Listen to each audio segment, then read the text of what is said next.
RAGT23 with Carolyn Brown, who is just the most fun ever.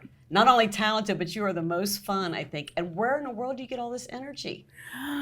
I'm like the energy bunny on crack. This is true. I know. Because you were just at another conference, and then you came here, and then you were partying last night when I went home to my own bed. Yeah. So.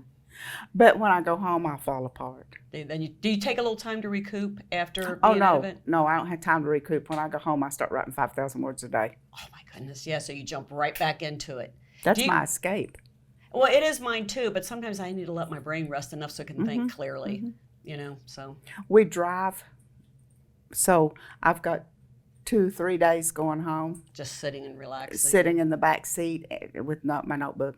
Now, so do you guys drive because you don't like to fly, or it's just preferable for you? Well, there's so many of us, it's cheaper. Cheaper, okay, yeah. I hate flying. I don't mind flying. I don't like the airport.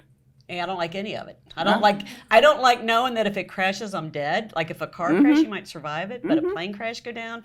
I don't like cruises for the same reason. I want to know my feet can find solid ground somewhere. One of my companies sent me a note several years ago and said, get your passport ready. You're going on 2 cruises.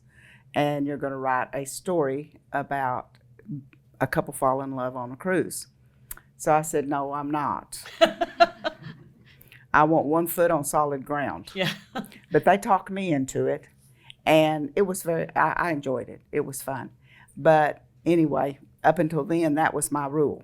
Yeah. 1 foot had to be on ground, and that was it. But we drive a lot. My son drives for us, so. And he and my husband both ride also, so we plot while we drive. Yeah, it's nice because your son's published now too, right? Yes. Yeah, It has to be a proud mom moment. It was. Yeah. Is. He's good at the social media stuff too. Oh yeah, he gets out there. As last night proved it. Yeah, I know. I saw some pictures today. I'm like, he was having fun. Oh, he has fun. Yeah. Yeah. So tell us about the newest book, The Divine Donut Shop. Okay, The Divine Donut Shop is 3 cousins who do not like each other. 3 women type cousins. Women type cousins? Women type cousins, not men type cousins. No man in it. Sometimes I throw a man in just for fun, but this one is 3 ladies who do not like each other. One of them doesn't even know when she goes to Divine, Texas to help run this donut shop. No, I'm on the wrong book. Excuse me, folks. I'm on the one I just did. You all must know that when you write a book, it is a year before it comes out. And from the time I write one till it comes out, I've written from 5 to 8 more books. Right. So that's tough. Okay, It is. I'm sorry if I confuse you because I know what you're talking about. Your brain is on what you're working on or what you've just published, not on the ones that you've already done. The Divine Donut Shop, there is a Divine, Texas. For real. Oh, okay. A lot of times I write about fake towns, but this one is a real town, and we went down there to do our research for it, and I like the name because it went with donut shop. Yeah, it does, yeah. But that one is 2 sisters and a cousin who have been running a donut shop because it was left to them down through generations, and they have their own special recipe, which is my recipe for making donuts. Well, good. So you just used your own recipe? Yeah. I use the same recipe for my bread, my donuts, my filled donuts, and my cinnamon rolls. You're making me hungry. So I kind of got the idea for that there. And they all have their own baggage, as usual, and it's them overcoming it. And then we have a young girl that shows up. One of them has a teenage daughter. Now you got to remember, I have 12 granddaughters. Wow. 3 grandsons, but 12 granddaughters. So I can just pick and choose amongst them who's being hateful today. Who's going in the book today? Yeah, who goes in the book today? And at 14, how hateful was that one at 14, even though she's 25 now? So I picked and chose, and I got the most hateful attitudes out of all of them. Yeah. And that was the little girl in the book. And I think most mothers can relate to that. You know, I'm not going to do this, I'm not going to do that. Okay, then give me your phone. And oh goodness, we're going to die because I don't have my phone for 2 weeks. I'm sure that there's going to be a funeral, but anyway, they That's what the book is mainly about, is this. And then So they're dynamic and then working out the dynamic Yeah. and the older women helping the younger one yeah. to. And then a little homeless one comes into the mix. So you've got that in there with one that wants to be popular, and you got this little homeless girl and all this going on. And then someone comes in and wants to buy the recipe, offers her like $1 million for the recipe. And she says, no. Would you sell your recipe for $1 million? Oh, I'll give it away. It's all in the technique anyway. Yeah. So My husband cooks. He always says it's the love that he puts into it Sure, that makes it sure, good. So, sure, it's the technique. The kids, Lamar can make them fairly well. Amy not so good yet, Yeah, but they're learning. that's good. Awesome. So some readers had some questions for you. Here's a good one. She says, "What is the hardest thing about being an author?" Getting your butt in the chair and writing. That's the hardest thing. But you said, and I feel the same way, that it's sort of my vacation, my therapy, I'm driven to do it. So even though it takes you a minute to get there, once you get there sometimes. Then I'm there. Yeah. Yeah, then I'm there. So I write until the well's empty. Do you have set schedule you go by, or do you just write until there's nothing else to tell today? No, pretty well set schedule. Do you? I usually, my mother told me one time, you can eat an elephant a bite at a time. So that's my theory. So what I do is I get up in the morning, usually about an hour or so before Charles does, Mr. B does, and I try to get 1,000 words in before breakfast. Oh, man. After breakfast, before that, and lunch, it's easy to get 2 in. After lunch, you can get 2 more in. You're done by supper with 5,000 for the day, but you've blocked it into small things. And then you're able to spend the evening with Mr. Brown and family and whatever you want to do. That's nice. Throw back in my recliner and say, oh my, I gotta do this again tomorrow. Yeah. Yeah. That's awesome. Yeah. I wish I could do that. I write until I don't have anything else to say that day. And sometimes that's 4 hours worth and sometimes that's 12 hours worth. Right. You know, it just decides on how it's going. Tell us about your Audible original, Chasing Dreams. That was one of my favorite Audible originals that I have done. 3 old people have, close to 80 or 80 years old, decide that they're going to do their bucket list.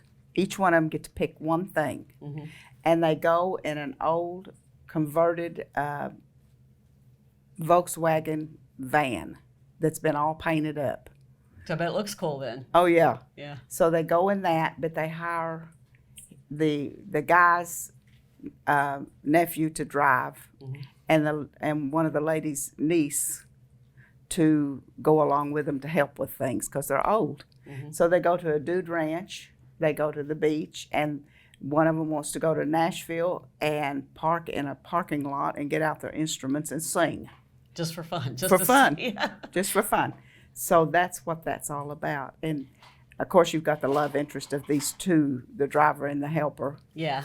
And they pitch tents, live out in the And the elderly people sleep in the tents also? yeah, they sleep in the tents.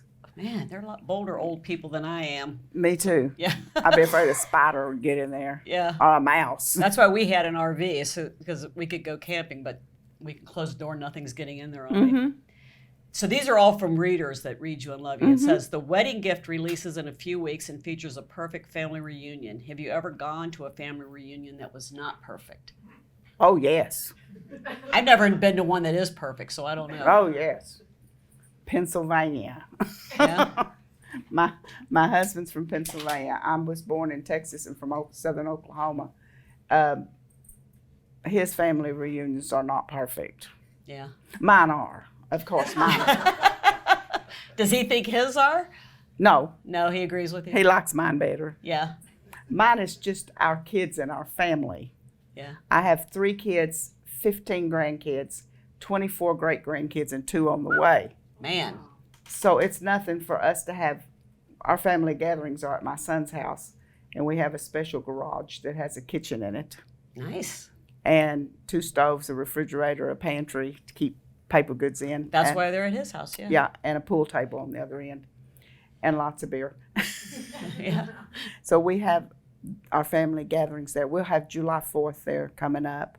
Last year we had 100 people Nice. at a family get-together.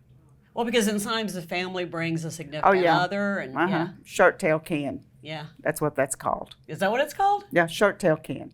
I'd never heard of that. This one brings their cousin, so that's your shirt tail can to this one. Yeah. Yeah.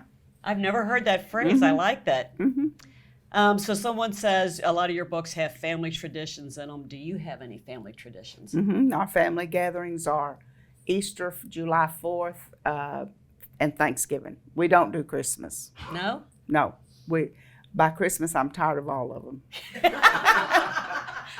So years and years ago, I said, well, when my first granddaughter was born, and they opened up the Christmas presents, and they came to my house, and she had to leave them all behind. I said, she's going to hate me. Yeah. Because she had to leave all her presents behind to come see Nene. So I said, from now on, you can do Christmas at your house. Mm-hmm. I'm going to Florida. Oh, that's a good plan. I go to Florida every year at Christmas, and I'm there on Christmas Day, so I don't have to deal with them. Yeah. So how long do you stay in Florida when you go? Either a week or 2 weeks. Yeah. So you get a nice rest in. Yep. I plot.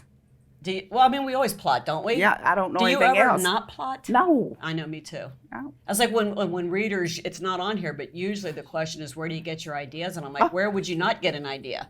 Yeah. Because it's like everything seems to spur an idea. Oh, yeah. Yeah. I mean, do you do that? Like, I don't know if I watch a lot of movies, and sometimes I'll be watching the credits, see one name that's interesting, and then you've got an idea. Yeah, you got a whole 3-book series out of one name. Yeah. That does happen that way. Yeah. It's just, I think that's just a writer's mind. Yeah. Just picks something up and runs with it. You bet. I saw we were driving home from Ardmore to our little town, which is like 25 miles. And there's a big, huge ranch over there, the Lazy Ass. And I saw Lazy Ass? Yeah. Lazy Ass, not Lazy Ass. Oh, they said that too, maybe on the Cowboys, but I'm thinking, who named their ranch the Lazy Ass? But No. okay, the S. Okay. Like That's this. my bad hearing. Gotcha. Now I think I want to write a book, The Lazy Ass. Okay. Yeah, I like that idea. You gonna write it or I'm gonna write it. Lazy Ass Cowboy. Yeah. That's a good one. I like that. Yeah. So there was this woman on one side of the barbed wire fence and a man on the other side of the barbed wire fence. Both of them were dressed up like cowgirl type things. Yeah. And they were having an argument, one of these. Oh, yeah. And so by the time we got home, 16 miles later, I had it plotted out for 3 books. Yeah, yeah. What were they arguing about? And you probably didn't get it right because they always say truth is stranger than fiction. That's true. Oh, yeah. Generally, when you find out people wouldn't believe it if you put it in a book, some of the real stuff. Oh, yeah. So we have to make it more interesting. Yeah. You know. No, they wouldn't believe it. Yeah. That's cool. I like that. And now we're all going to be looking forward to the Lazy Ass Ranch Cowboy. Yeah. Why do you like to use Texas as a setting for a lot of your books? Because my editors told me to. I guess it's popular area, and It's a with? big thing. Yeah. You know, Texas is a great big state, so there's lots of room for that. And besides, if you're listening to me, you hear it. Mm-hmm. I mean, people say, "What part of the states are you from?" Well, I live in southern Oklahoma, but my ancestors all came from northeast Texas. So I say, this is the white trash you're hearing. I'm just white trash Texan. I always say hillbilly. People always say Hillbilly? I have an accent, and I said it must just be the hillbilly that they're hearing. That's it, the hillbilly. I don't know. Why do you think family and traditions make good storytelling, the potential for drama, how hopeful and heartwarming they can be? I like all of that. I do too. Yeah. I think that mainly, though, people read themselves into it. Mm-hmm. They can relate. Yeah. There's been books of mine that later people come back and say, I know exactly who you were talking about. That person lives in my town. Yeah. So, yeah. Well, because characters are real and they're pretty much everywhere. Right. You know, right. The minute somebody has someone in their family that they think is shameful or embarrassing, the minute you mention it, there's 100 other people that have that same person in their family. Yeah. Absolutely. You know? So. Absolutely. And sometimes I actually do it because I know the person, and I'll just put in some other things that isn't quite that person. So they won't know that it's them. Yes, yeah. yes. Do your daughters and sons all read your books? Mm-hmm. Do they? That's good. Except Lamar won't read the Cowboys. He doesn't like cowboys? No, he loves cowboys. He is a cowboy. Yeah? but he's not about to read a sex scene that his mama wrote. Gotcha. Okay. Yeah. It would be really odd, you know? You know, though, the pendulum is swinging back toward books without sex scenes. Mm-hmm. So now when Very I do, much so, yeah. when I do reissues and they ask me to tweak it, I usually close the bedroom door on where it was open in the original. Yeah.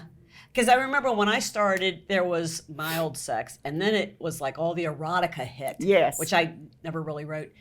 But Me I didn't either. mind it, but all the erotica hit, and then all of a sudden it was like a women's fiction curve where they were taking some of that out. And I half wonder if it's our readership growing up, getting a little older, and we're like, skip these sex scenes, get to the plot again. You know what I mean? Yes. Because it's the young people that are, I'm too old and tired to be, you know? I know. I'd have to have one of them how-to books. we had a book club that invited me down to Dallas, and so I went down there to talk to them, and everybody's gathered around the table, and someone says, "How old were you when you started reading romance books?" And this one girl said, "I was 12." And someone said, "You mean your daddy let you read romance at 12 years old?" And she said, "Yes, but we had the 5-page rule." And then he kissed her. 1, 2, 3, 4, 5. Now you can read again. So I think a lot of people are reading that way. Yeah. In those books. Yeah, But- you just want to get back to the plot and see what's going on. Yeah. So since I went to women's fiction and it does so well for me, then they want me to turn these others more geared toward that for my readers in that area. So because your readers probably would love to read those, but so you just But got to they're- tailor them a little Just bit for them. tweak them a little bit. Yeah. It doesn't That's take great. much. And then they're just right back out there again, and Yeah. a whole new. Yeah, That's the thing readers don't realize sometimes too, how much longevity the books have. Right. How they're just around. You know, long Right. after we're gone, the books will still be around. Right. Unless, like we were saying earlier, AI takes over, but we'll see. You know, so I don't, so what are you working on now? What I'm working on now is a women's fiction. It needs to be finished in the next 2 weeks, so I have a Southern romance due then September 1. Wow. Yeah, you really do keep yourself on a tight schedule, don't They're you? really tight. Yeah. Have you already seen the covers for those yet? I saw the cover, not for the women's fiction, Yeah. or for the other one yet. That's like my favorite part of writing is Me getting to see the too. cover. And you have great covers. And I get a little bit of a say-so in them. They send me 5 or 6 or 7 ideas for them, and then I can kind of say, "Hey, this is what I like best." Yeah, sometimes I'll say I like this one, but that one would not be good at all. That one would not, because I don't. A lot of times they do the covers well in advance of me finishing a story, and so what they're thinking I'm writing might not be what I'm writing. So the cover ideas are not right for the book. So do you see that sometimes too? Absolutely. Yeah. So you have to. It should be more this one. Yeah. This one, they sent me this, and I really liked it. I It's thought it beautiful. was cute, but this apron was all just pink. And I said, "It's kind of plain. Let's do something about it." And so they put sprinkles on it. Yeah. And that really dressed it up to me. Just something real simple. And they didn't have this little welcome sign right here. They had something else there. And they The were sprinkles sort of reflect the donut shop part right. of it. Yeah. Absolutely. So, and this one, I said, "Don't change a thing." That's beautiful. And the same with Riverbend. I didn't want anything changed on Let's those. make I sure left them. they see that. Yeah, that's See this one? gorgeous. And then this one. This one's where they're changing a church into a bar, and the little town just throws a hissy fit. Did they get their way? They made a bar There you go. Oh, out of a church. And I got that idea in Bentonville, Arkansas. They invited me up there for a film festival. So I'm up there looking around, and my little lady that was showing me around said, "Let's go down to this old church they've turned into a speakeasy and a restaurant." And I said, "What's the name of it?" And they said, "The Pastor's Son." it's a good name. And I thought, there's an idea. Yeah, there was an idea, because everything's an idea. Miss Carolyn Brown, thank you so much for being here. Thank you I've for had a great having time. me. You are so much fun. I'm glad that the guys have footage of you at the party since I wasn't there. Well, I was my normal self last night. I'm trying to be dignified today. You're lovely. You look like a lovely, dignified lady. we'll ruin it at the next party. All right, all right. All right. Thank you so much. Well, thank you, darling.